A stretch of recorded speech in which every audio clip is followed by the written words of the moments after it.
रत्नागिरी जिल्ह्यासाठी आज orange alert जारी करण्यात आलाय। जिल्ह्यातील शाळा आणि महाविद्यालयांना सुट्टी जाहीर करण्यात आली आहे। कमी दाबाच्या पट्ट्याचा किनारपट्टी भागामध्ये परिणाम होणार आहे। ताशी 50 किलोमीटर वेगाने वारे वाहण्याची शक्यता आहे। वेगवान वाऱ्याने किनारपट्टी भागातील नागरिक हैराण झालेले आहेत। मनोज लेले आमचे प्रतिनिधी अधिक माहिती देतील। मनोज,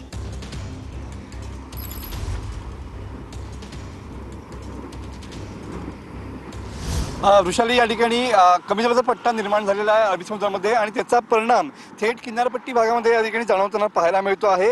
वेगवान वाऱ्यामुळे किनारपट्टी भागातील नागरिक हैराण झालेले आहेत।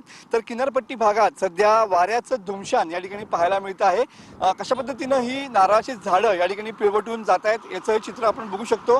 ताशी 50 किलोमीटर वेगानं या सध्या वारे वाहत आहेत। हाच वाऱ्याचा वेग पुढच्या काही तासामध्ये वाढू शकतो असा देखील इशारा हवामान खात्याने दिलेला आहे आणि त्याचमुळे किनारपट्टी भागातल्या नागरिकांनी सतर्कता बाळगावी असं देखील आवाहन करण्यात येत आहे। त्याचमुळे आज शाळा आणि महाविद्यालयांना या ठिकाणी सुट्टी देखील जाहीर केलेली पाहायला मिळते आहे।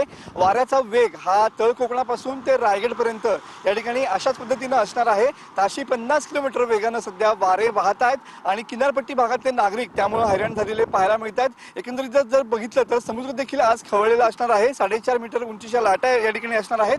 मात्र सध्या बघितलं तर वाऱ्याचा वेग हा खूप जास्ती आहे आणि त्यामुळे वाऱ्याच्या वेगाचं धुमशान सध्या कोकण किनारपट्टीवरती या ठिकाणी पाहायला मिळत आहे। धन्यवाद मनोज दिलेल्या सविस्तर माहितीसाठी। इकडे पुण्याच्या मुळशीमधील वरदायिनी मंदिर पाण्याखाली गेलंय। मुळशी तालुक्यामध्ये 2 दिवस झालेल्या जोरदार पावसामुळे मोठं नुकसान झालंय। मंदिरातील पाण्याचा धडकी भरवणारा प्रवाह देखील आता समोर आलाय।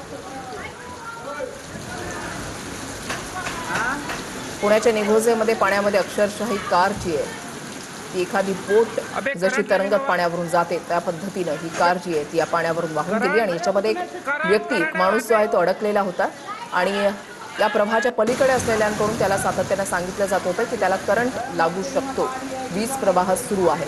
मात्र त्याला कुठलाच आसरा नसल्यामुळे त्यानं या वायरींना पकडून धरलेलं होतं आणि या थरारक दृश्य कॅमेऱ्यामध्ये कैद झाली आहेत, समोर आलेली आहे। इकडे कोल्हापूरमधल्या नृसिंहवाडीमध्ये यंदाच्या मोसमातील पहिला दक्षिण द्वार सोहळा संपन्न झालाय। पुण्याच्या मुळशीमधील वरदायिनी मंदिर पाण्याखाली गेलंय। मुळशी तालुक्यामध्ये 2 दिवस झालेल्या जोरदार पावसामुळे मोठं नुकसान झालंय। मंदिरातील पाण्याचा धडकी भरवणारा प्रवाह आता समोर आलेला आहे। मुळशीमधील वरदायिनी मंदिर हे पाण्याखाली गेलेलं आहे। पाण्याचा प्रवाह किती जास्त आहे याचा अंदाज आपल्याला या दृश्यांच्या माध्यमातून येऊ शकतो।